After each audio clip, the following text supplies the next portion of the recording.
Well, hello, happy party people. How are you? Welcome to YouTube Live Thursday. We've been doing this now for a little while. It's becoming a regular thing. I'm starting to really enjoy it, and I have a topic today that I'm really kind of interested and excited to talk about. So, um, how self hatred works to sabotage you.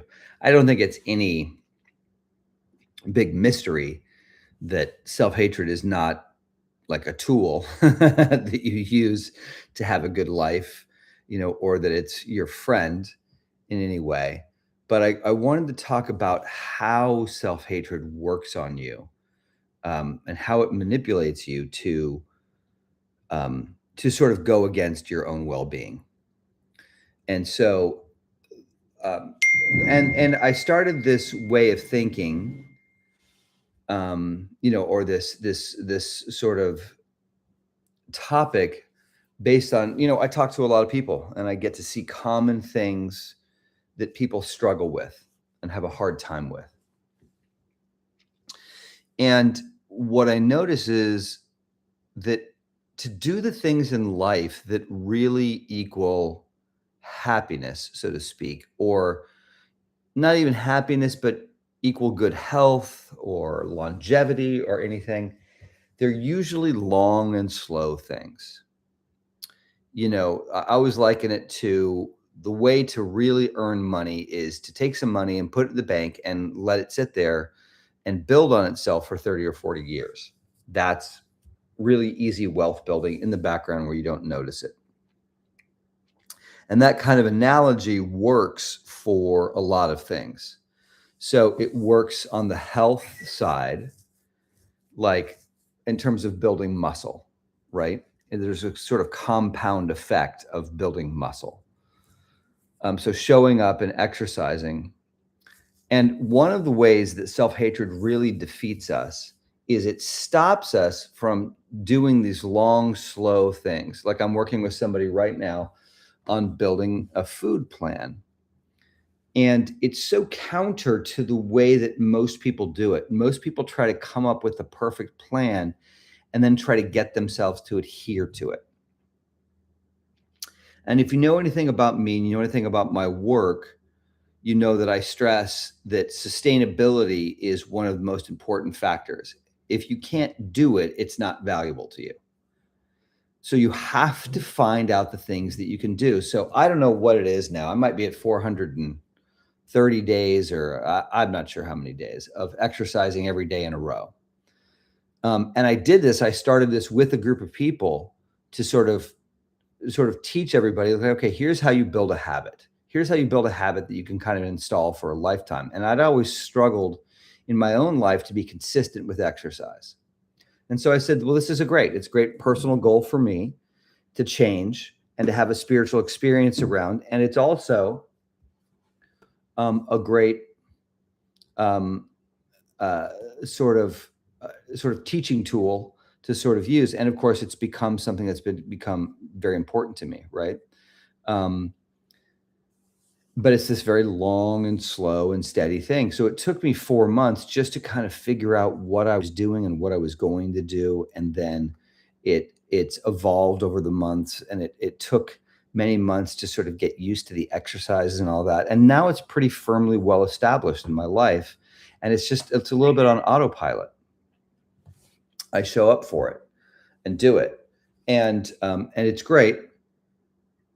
And and now I'm doing the same thing with food, and food threatens to take quite a bit longer.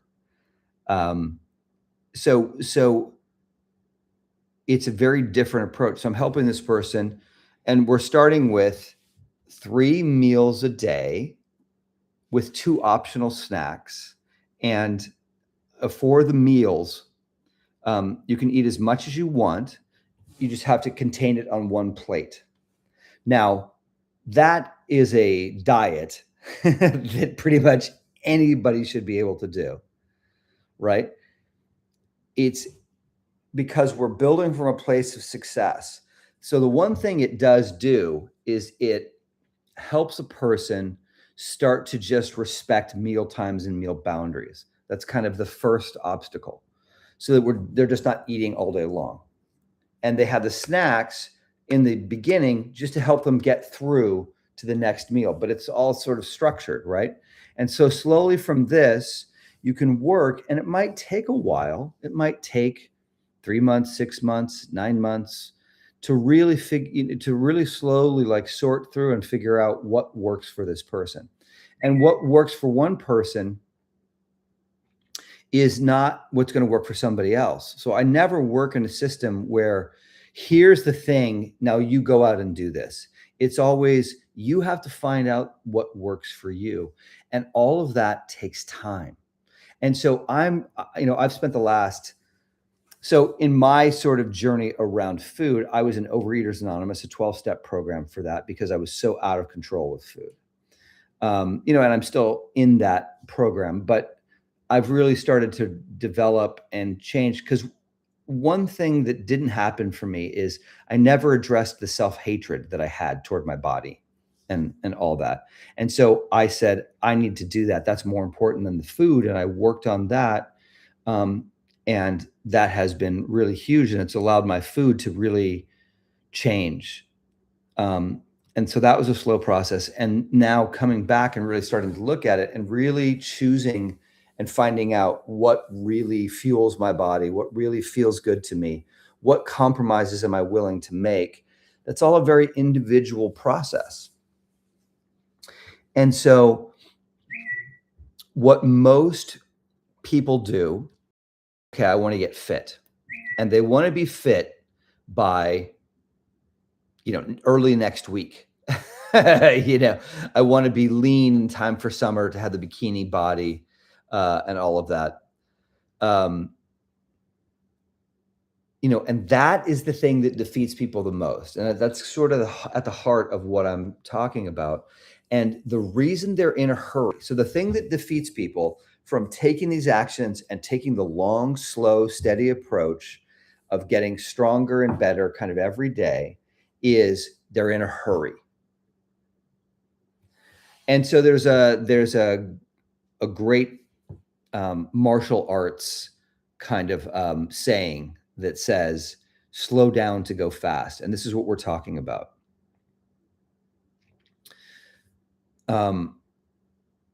Is if you go slow and you take your time and you really build it, it actually is a lot faster than the other way, because the other way is you get defeated. You try to go really fast. You try to go really hard. You try to prepare for running a marathon by getting out and running marathons, and you collapse and you stop and you don't move forward. That's what most people do. And what's much better is to start slow and small and build and gain confidence and get and learn what you are doing, piece by piece.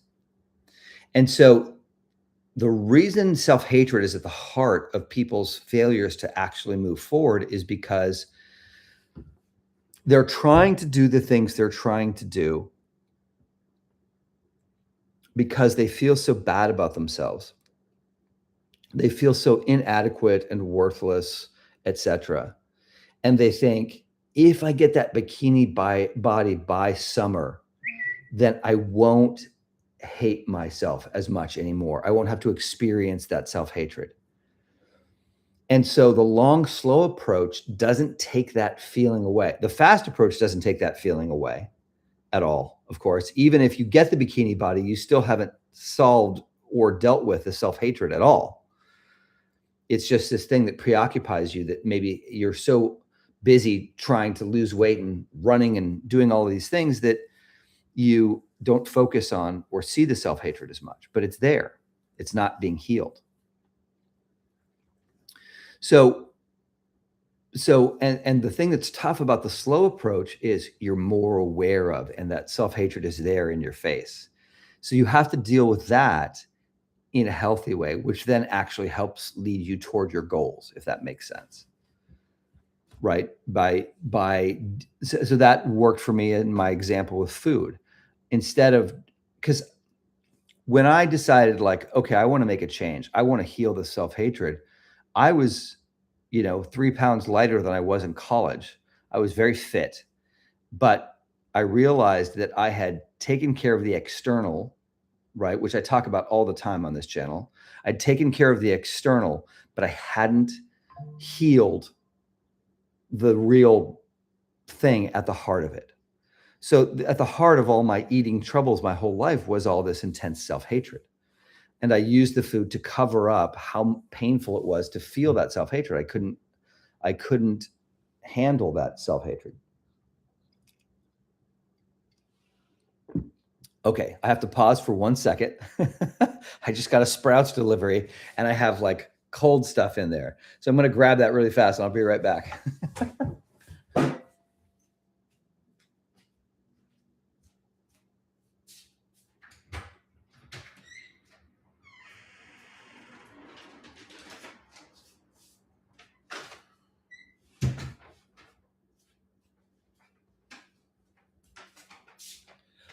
I'm almost there.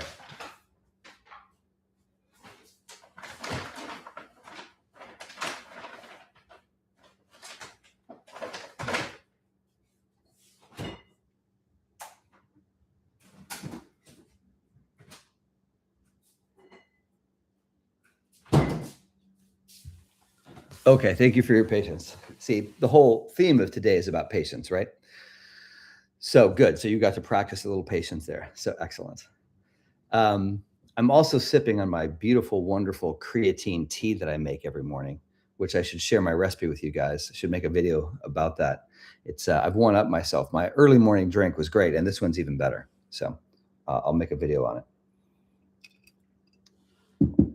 Okay, so so what's great for me is I sort of followed what everybody said around food for so long and was so frustrated because I couldn't do their system.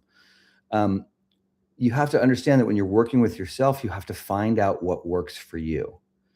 So I was sharing with a person today, like, some people like there's a danger for them in like snacking while they're preparing food, right? It's like not good. It's not a good habit for them to get into. But for me, it's actually a really good habit because what I do is I snack on, if I'm making a meal, I'll snack on like this kosher pickle. It's fermented kosher pickle. And that's actually a really great way to start my meal, right? So there's the common conventional wisdom of like, oh, you shouldn't do this. But for me, it's actually a very good and healthy thing to do.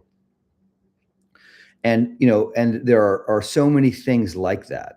And there are so many compromises that you'll be willing to make that somebody else won't be willing to make. Like some people can handle low fat. Some people, like for myself, like I can handle stevia.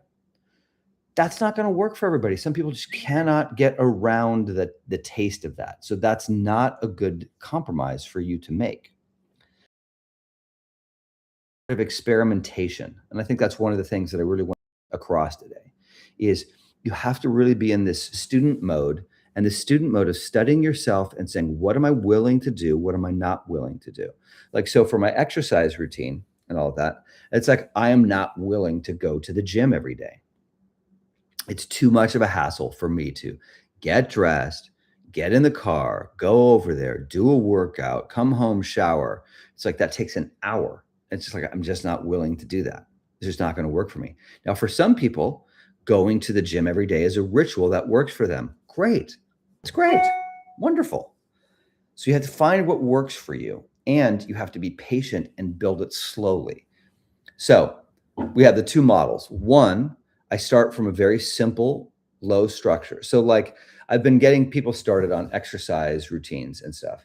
And so I have them do what I did to begin with. It's like do a push-up a day just to get in the habit of like working out. So it's like for my workouts, I've built everything that I can do just in my backyard using body weight exercises, right?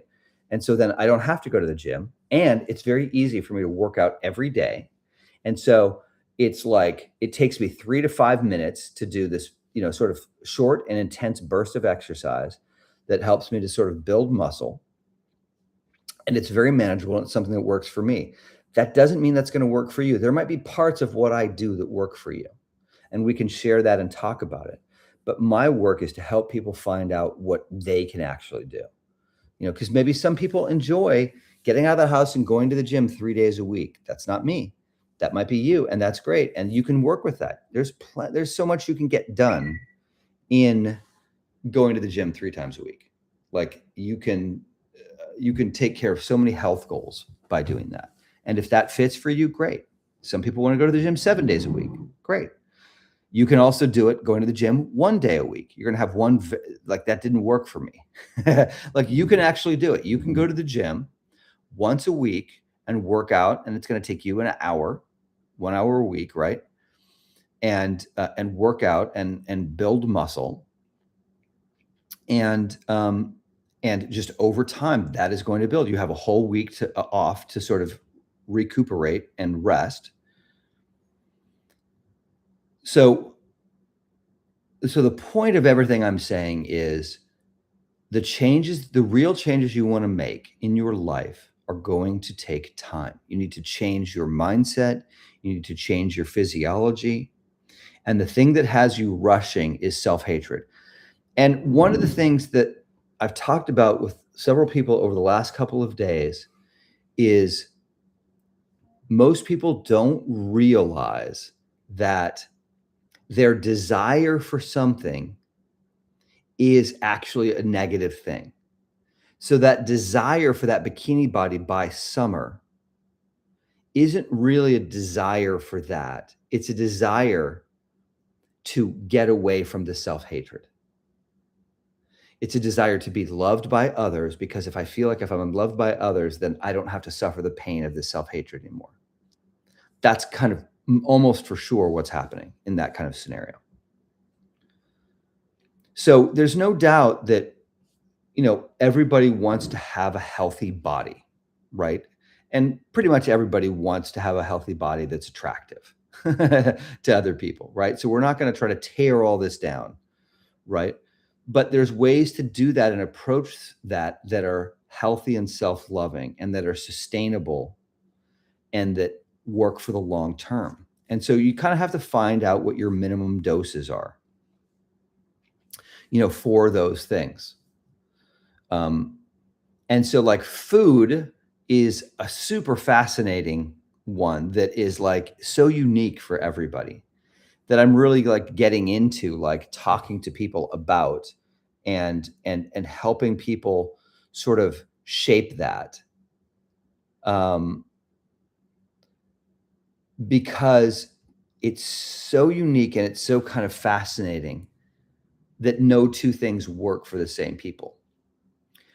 Now, so that doesn't mean that you can't go on YouTube, and I actually encourage you to do that, to go on YouTube and to look at lots of different ideas that people have and beg and borrow and steal any good ideas that you hear and implement them into your system, your way of doing things.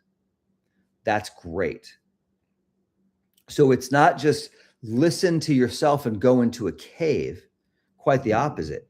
Listen to everybody. Just don't take their system and adopt it unless it works for you. If you take somebody's system and adopt it and it fits your life perfectly, no harm, no foul, right? If it works for you. But if you can't do it the way they say you should do it, don't beat yourself up about it. Don't make yourself bad and wrong. So like some people, like, so for instance, me working out every day, some people are not going to work out every day. They're just not going to do it. That doesn't fit their life. It doesn't work for them. For me, I need that day, little bit every day, because then I don't skip days. Then that just works for me. Some people don't have a problem and they know they can show up, 3 days a week and exercise and do what they need to do. Speaking of exercise, one of the things about that makes it sustainable, that makes it long-term, is, for the love of God, find something that is fun for you to do, that you do because it's fun and not because it's exercise. All right. Susie's saying she's still doing her daily push-ups. It's beautiful. It's wonderful. Yeah, that's great.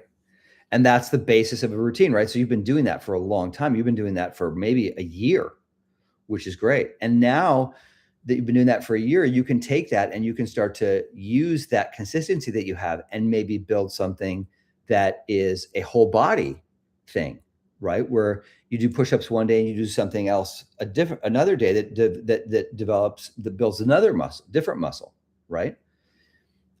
That's how these things grow, right? You already have the commitment of doing it every day, and then you can allow it to grow, which is beautiful, because that is that compound interest. There are things that I'm doing and I'm willing to do. Like, for the longest time, I wasn't willing to walk it, and it's like, now I'm walking. Yeah, very good. And what's amazing to me about walking and developing that habit, I've been really working on my walking form, which is really cool. It's a really kind of fun and interesting experiment. I'm amazed at how much energy it's giving me. It's just like, oh, I don't want to walk. I'm too tired. I don't feel like it. And what I found over the last couple of weeks, because I've really been amplifying my walking, is I have so much more energy. It's just like, that was unexpected. That was very unexpected. But see, that's what I mean. It's like you learn and you grow and you gradually build. So it's like, I started with pickleball. I was just doing that because it was fun, and that was getting me out. And then because I was playing pickleball, I had to do some kind of support exercises, because if I didn't, I was overtaxing my muscles. So I started to develop that, and I started to do that many days. And then I started to add this weight training, and now I've been adding walking, and it's just like, I'm getting pretty darn healthy, physically. And I will say this, since I've somehow defaulted to the areas, this applies to all sorts of things. It applies to personal finance. It also applies to dating, and all of that is learning how to show up consistently, and put yourself out there. It applies to marketing for your business, etc. But since we're on the topic of food, I've for the longest time I said, okay, spirit is the most important thing. You've got to deal with your spirit first, and I stick by that. And then the next thing you have to deal with, I used to say, there's food and exercise. And what I've realized is exercise is the next most important thing, before food, because you can always out exercise a bad diet to some degree, right? But you cannot out eat inactivity. You can't eat so healthy that you can let your muscles atrophy. Like, that's a bridge to nowhere. But by exercising and building strength, because one of the things about it, like when you're building muscle, which everybody should be doing, we're not talking about becoming bulky and a big, muscle bound person, because you can build lean muscle. These are the things that help keep your spine erect, that as we all get older, we want to be able to have a strong structure. We want to be able to balance on one leg, and so that we don't fall over and break a hip. Like, these are the things, it's like that instability is because of muscle loss and muscle weakness. And so we all want to be building muscle our whole lives, so that that's what creates longevity, is having these muscles that will hold us up as we get older, right? So there's no reason, there's no person who's immune from needing to build muscle, right? And continue on that. And then one of the great things about building muscle is the more muscle you have, the more you get to eat. Which is great, because that resting muscle mass, you burn more calories just sitting on the couch, right? So, but all of this is long, slow, take your time. Getting real health takes time. Building real relationships takes time. Building a business takes time.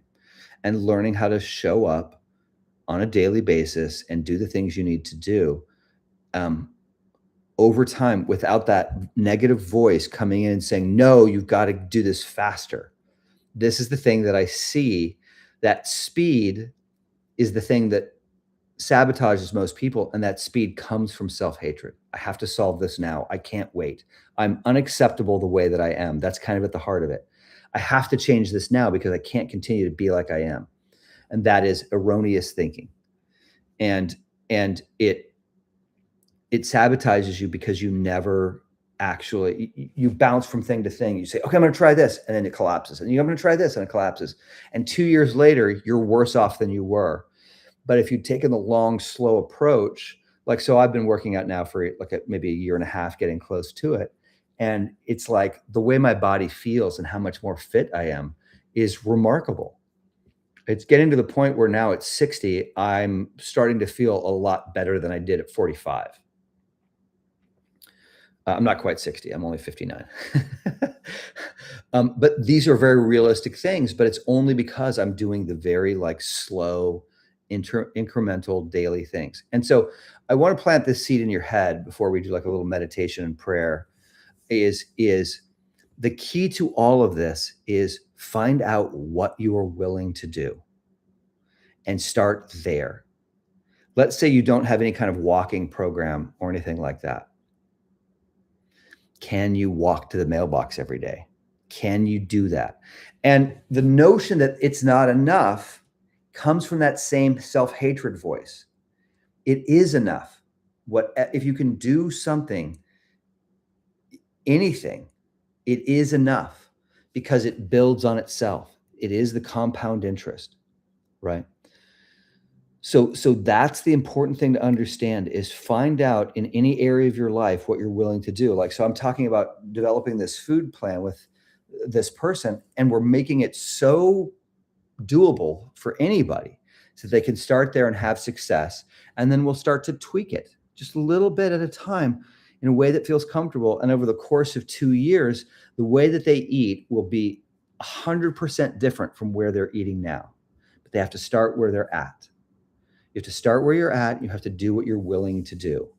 So, do one push-up a day to start your strength training, right? And if you can't do knee push-ups or do incline push-ups against a wall.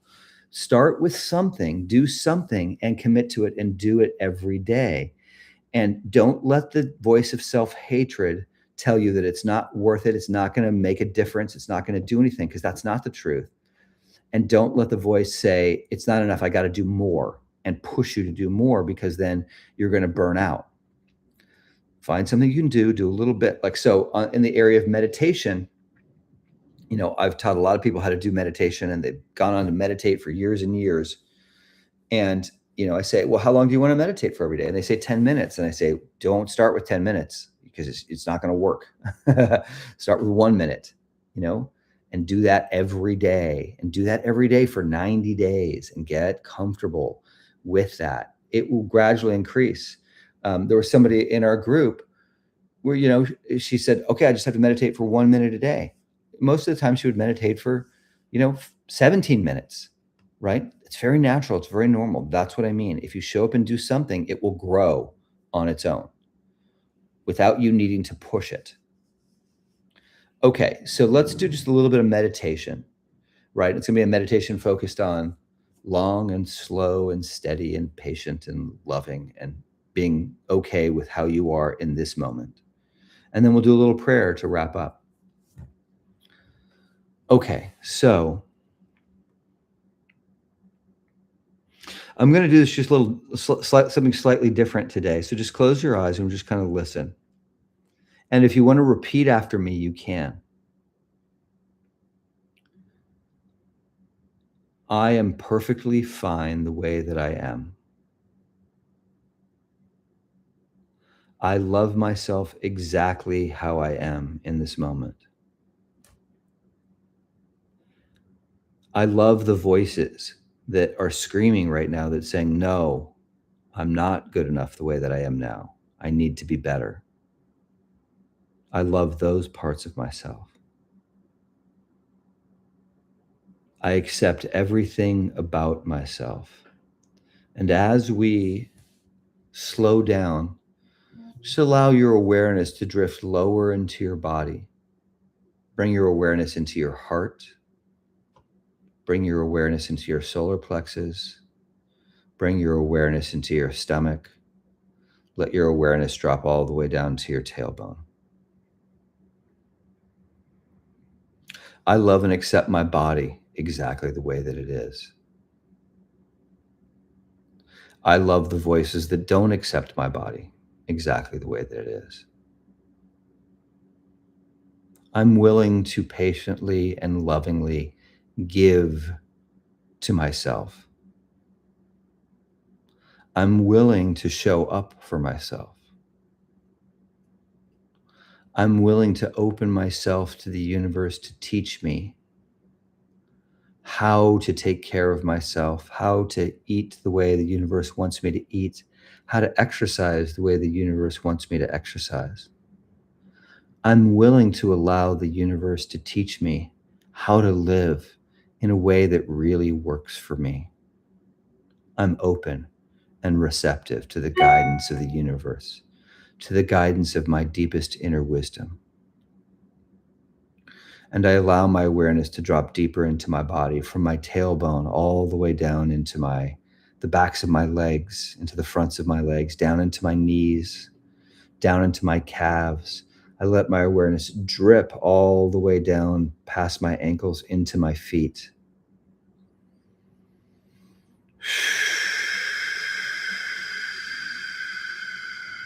Notice the feet are not troubled. They accept me exactly how I am right now. They're comfortable with what is. So I don't need to rush. I don't need to change anything because I'm unacceptable. I can take my time. I can slow down. I can listen. I can build moment to moment. I can love myself. I can open my heart and I can love others. I'm willing to feel safe and secure in the universe. I'm willing to trust and open and relax. I'm willing to be happy. Happiness is being. I'm willing to sit in my being. And notice that as we sit into our being, it's so okay with the way that everything is. And compare that to the voices of self-hatred inside of us, the parts that are so damaged, that are trying to get love, and they're trying to shape us so that we can be loved. But notice how not okay they are with the way things are. But notice how this being is perfectly fine with the way things are. When we listen to this voice, it can slowly teach us how to change. When we listen to the other voice, the one that says, I have to change it right now, it ends up in failure and self-sabotage. All right, let's have a little prayer here. God, universe, everything, love, we open ourselves to you. Please teach us and show us how to open our hearts to everyone and everything, to be safe in this universe, to be accepting of ourselves and others. Help us to live richly. Help us to live nourishingly, and know that the only way to live nourishingly is to find out what nourishes us. What nourishes me? And give that to myself. And please just teach us, show us, love us until we can love ourselves. Amen. Okay. Any questions or thoughts before we wrap up for today? It's lovely having you all with us.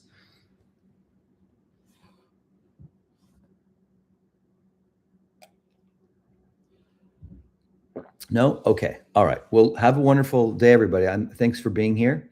And if you're listening to this later, I hope you enjoyed it. And we'll see you next week. Okay, bye.